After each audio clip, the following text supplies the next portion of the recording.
Hi guys, ipaprank natin siya. Papakain natin siya ng tinapay na may sili. Nalagyan natin na isikan ko na guys.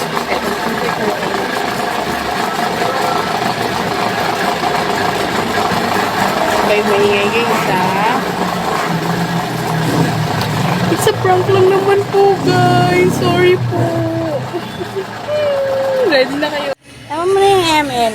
Kain muna daw yan. Pakita mo sa viewers. Ano mo, kumain ng tinapay at nguyain. Nguyain mo mabuti. Sige pa, kagat pa. Kagat pa po. Kagat pa.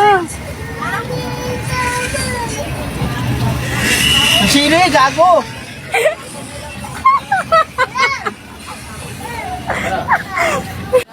Bigyan po siya ng si Royal. Naangungan po siya. Alam mo di manga, sobrang angang kaya. Mahang ba?